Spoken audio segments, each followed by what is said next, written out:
All right, so my videos or my channel is not really a finance channel, but more of an automotive. And a lot of us automotive people know that it takes a lot of money to, well, own vehicles and switch them out and do little things here and there, which has always been kind of a passion of mine. And I've always liked vehicles, but I've stopped modifying them. I just bought them already new with the warranty and just stuck to them. But I want to talk about a profession or a way or something that's allowed me to have my vehicles and support my family and some of these jobs, which the title of this video will be how I've made over $1 million and well with these companies right here.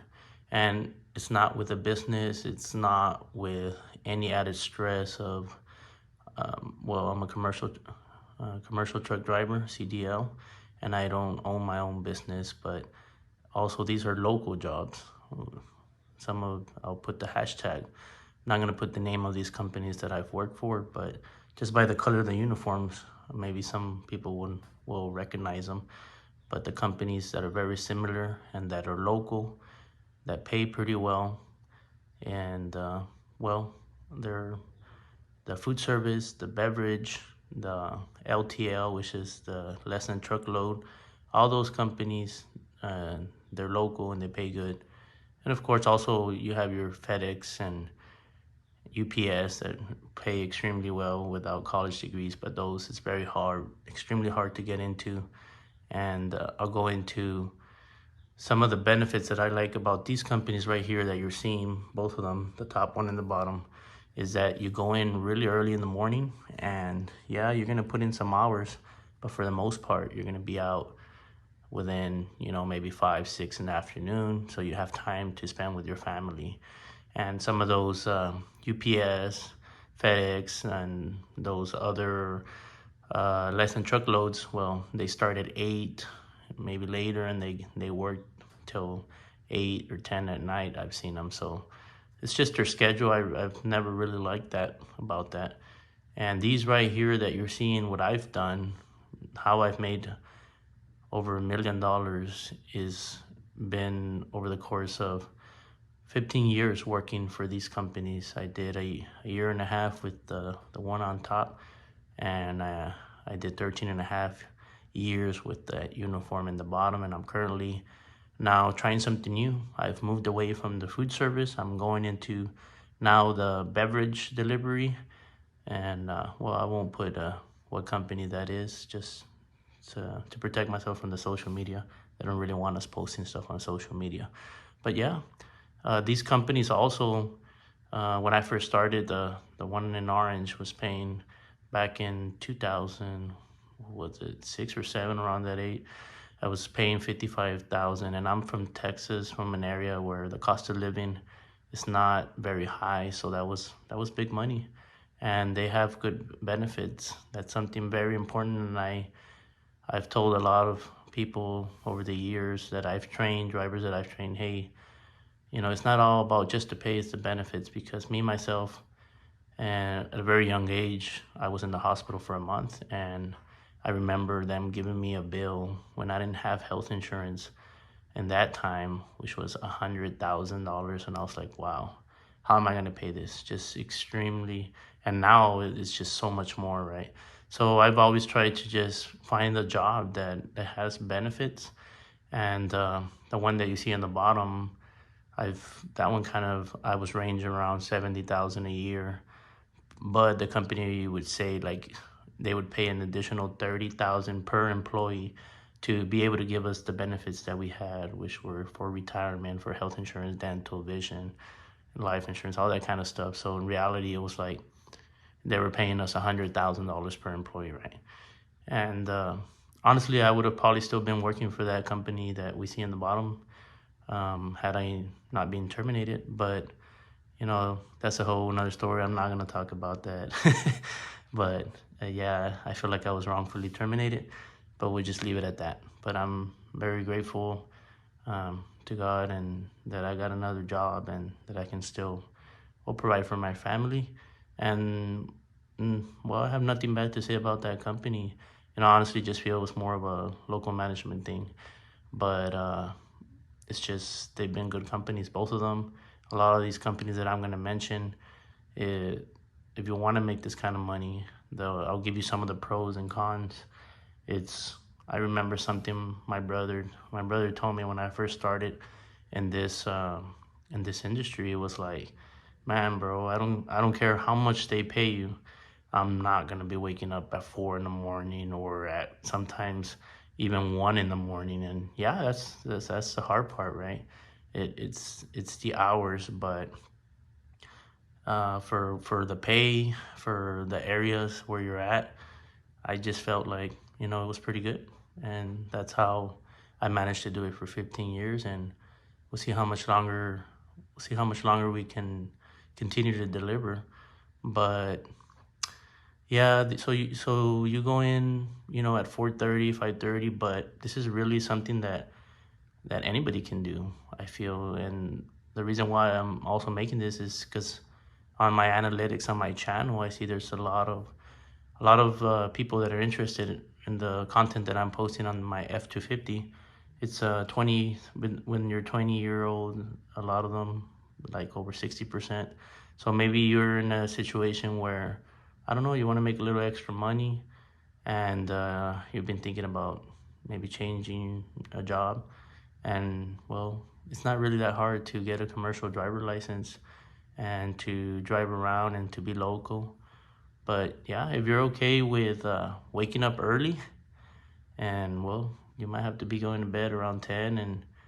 And especially with these companies, they're very strict with alcohol and with there's drug tests and things like that. You have to stay away from that, which isn't really a bad thing, right? uh, Leave your occasional drinking just for the weekends, and or when you're off, and just, this helps you stay in control. But I really enjoyed working with these companies because even though they're local, you get to meet a lot of people, you get to drive around. It's just, mm, in my case, I was never the type to just sit down in an office. It was too long. The days were too long for me. It was just, I would get bored. I did that for a few years, the telemarketing, and I've really enjoyed this with food service. I think the hardest thing about this kind of job is, well, getting up early. One, the long hours. You're usually gonna do 50, 55 hours. There, a lot of these companies now, even the current one that I'm at, they're trying very hard to hire more people. So I feel there's a demand for that. They're trying to hire more people to keep the hours low so they don't have to pay as much overtime. But it's hard. People come in, and they leave, and they have to rehire people. So I don't know if they'll ever get to that, right? But they're trying to do like 4 10-hour shifts so you can do 40 hours, right? In 4 days.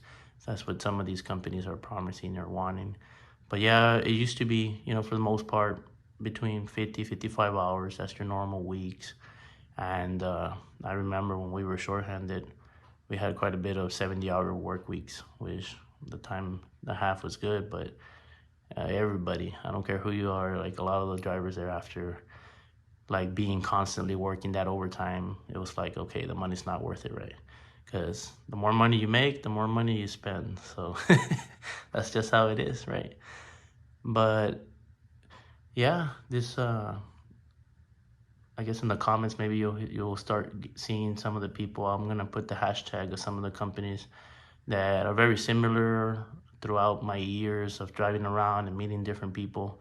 I got to talk to some of the different companies. On the food service side, their job is mainly to deliver what you would see at HEB and Walmart, or your food stores, and your kitchen utensils, your basic kitchen stuff, refrigerated, which is frozen, dry, cooler, to local restaurants, to schools, to hospitals.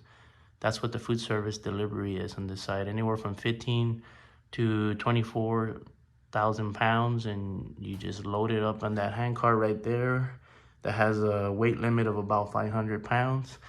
And that's your friend right there. You go down a ramp, and you go take it into the account you're going to go to, and just drop it off, and so on, just back and forth. And yeah, it's not rocket science for this job. I think anybody can do it. The trailers, some of them are 28 foot, 40 foot. So for the most part on the food service, you got 28-foot trailers, so they're not very big. So it doesn't require a whole lot of driving skill. But you can make good money. And I guess what else do I have to say about that? So you got that on the food service side. The companies that that are very well known for this is Labatt. Then you have Benny Keith. You have Cisco Food Service. You have Performance Food Group. What's the other one? That's more in the area that I'm at. I think it's Cheney Brothers now. There's another one, something like that. And McLean Food Service. So once you start kind of searching those, they'll start popping up a lot of videos of people posting what it's like and the pay in your area. And so yeah. So that's when it comes to food service. And then on the beverage side, well, that's where you have your local people that deliver, whether it be your Coke or your Pepsi products. That's different companies. And then you got your 7 Up, you got your beer companies. So they're all different in their own little ways, but very similar, where you don't really need a college degree and you can work for a company that it's going to have good benefits, that's going to pay pretty decent. You just got to put in that manual work. So yeah, if that's something you want to do, check it out. The other companies that pay very well that I was mentioning, which are your less than truckload, your LTLs, it's Estes, you got ABF, you got Saya, you got, what are some of the other ones? Right now I can't remember the name of some of the other ones, but yeah, R&L Freight. So yeah, all very, very similar. It's just, there's a saying, right? People say, well, the grass isn't always greener on the other side. And I remember hearing a comment that said, well, the grass is green where you water it. And that just depends with what is important to you, right? Every company is going to have some differences, and maybe one thing is more important to you. Maybe working less hours is more important to you. Maybe working that overtime is important to you. Maybe not going in a certain time is important to you. So all those kind of things, or a company that values seniority, right? Because not everybody values seniority. So that's where you're gonna see what's important for you, and just put yourself in one of those companies that has that, and I believe you're gonna be happy and you're gonna be content, right? It's like when you go into a nice neighborhood and you just see all those nice green yards. Everybody has a green yard and everybody does things their own way, and the grass is greener in any company, right? Or in any other house. It's just what's important to you. So yeah, I always like that when I heard that from somebody. So yeah, I'm putting this video out for you guys, just what I used to do. And well, I wasn't always the brightest in school, but I've managed to make a living and support my family and some of my hobbies with this kind of job. So let me know what you think about it. And I'll tell you, if you are starting in this, don't give up. Take your time, be patient, because yeah, it could be backbreaking, and you can get hurt if you try to push yourself or you try to keep up with some of the people that have been doing this for years in the industry, because you're gonna see them load up that hand truck and maybe even run, and you don't want to do that. You injure a hamstring, your back, or you pull something, and yeah, you're gonna be in pretty bad shape. But yeah, that's another pro about working well, doing, I guess, the physical labor is, yeah, you get up early, but something I would always see was people at the gym early in the morning when I would be driving to work. And that's something that here you get your cardio in, you get your workout in, and you're getting paid for it. So that's how I used to see it too. But yeah, eventually, like any job, you just need to learn to be patient and work through some of the bad stuff, like the weather and that yeah, the weather mainly is one of the hard ones when you're doing this industry, because whether it be raining or it be hot, or if you're in an area where it snows, where you're gonna have to work in those kind of conditions. But I've really enjoyed it. So I hope maybe this video will help you if you're trying to look for a new profession or a new job. And about me, well, I did actually go to school for a diesel technician. I did a year and a half, and I did that for a little bit, but um, I had to make a career change, and well, it worked. It's worked out for me, and that's something. I'm not discouraging college in any way. It's just something that I hear a lot. Is I don't know, or at least tell me if I'm wrong, but half of the people, maybe more of the people that went to school, they're not actually working in the profession they went to school for, and then they have a lot of college debt. So yeah, that's just my side. I just don't feel like maybe college is for everyone, right? But yeah. So, anyways, that's just how this is what I do. This is how I've paid for my toys, and well, hopefully, maybe with this little bit of content here and there that I'm going to be putting on YouTube, maybe we'll grow this channel, and maybe I can get a little extra income or revenue from YouTube now. So, well, I wish you all the best, and you all have a blessed day.